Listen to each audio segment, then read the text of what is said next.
All right, flight to Bugville. Grisilla overheard us. Forget him. I can help you, she said. I heard from my cousin that Tiger Khan has a big invention collection. My cousin heard it from his dentist, who heard it from his aunt, who heard it from a prisoner who was held by Tiger Khan and managed to escape. I shivered. Everyone knows Tiger Khan. He's the terrifying chief of the Saber-Tooth Squad, a ferocious tribe of saber-toothed tigers from Bugville. Great word right here, ferocious. He's the #1 enemy of Old Mouse City. I want to go home, I moaned to Hercule. I'm not really your assistant. Hercule shook his head. You may not be my assistant, but you're my friend, right? I know you wouldn't let me face the Saber-Tooth Squad all by myself. Hercule had me there. We gave my prize friendship above all else. I agreed to go with him, and Hercule and I hurried to the Old Mouse City flight port.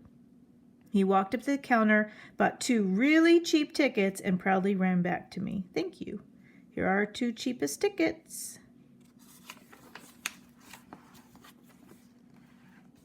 I got a great deal, Geronimo, he said. I found 2 tickets at a deep discount. But when I saw the flying dinosaur waiting for us on the runway, I knew why the price was so low. It was an ancient, worn-out Balloonosaurus. Its big belly was filled with air, and it floated about 10 feet off the ground. Ropes tied to it, 2 staked plunged into the ground, and the ragged wicker basket hung beneath it. I gulped. Are you sure this Balloonosaurus can make such a long journey? No big deal, said the pilot confidently. Climb on board. It's almost time for takeoff. When I got on board, the pilot handed me a piece of fur with a string attached to it and told me to strap it on. It looked like a parachute. Always makes things interesting. So here's a picture, a visual of this Balloonosaurus. Before each takeoff, the Balloonosaurus is fed a super bean concentrate. Its belly fills with air, causing it to float. There's always a reserve supply of super bean concentrate on board in case the Balloonosaurus starts to deflate. Wings to help with takeoff. Steering wheel to change direction. Super bean cauldron, always on hand for refills. Oh, and there's another visual. Ready to take off. Look at all that luggage.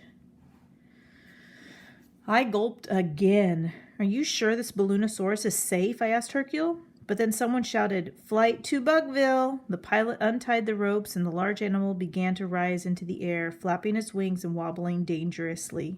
I spent the whole flight trembling like a bowl of cheese custard, but Hercule fell sound asleep. He didn't wake up till hours later when a rotten smell hit us. He opened his eyes, sniffed the air, and announced, We have arrived in Bugville. I leaned out in a dark peninsula jutting into the water. A buzzing cloud covered the land. What is that? I was wondering when Hercule suddenly kicked me from behind. I tumbled overboard as he yelled, Pull the cord! I'm afraid of heights.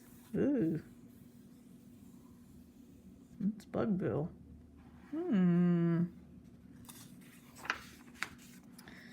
Oh, there's the parachutes. I pulled the cord, the fur opened, and I began to swing in the wind as the parachute carried me safely to the ground. But then Hercule yelled, Watch out for the poop, Stiltonute. Yuck. I looked down with horror and saw enormous brown piles below me, getting closer and closer, but I couldn't steer. Squish. I landed in a stinky mountain of dino droppings. Blech. And there's our next chapter.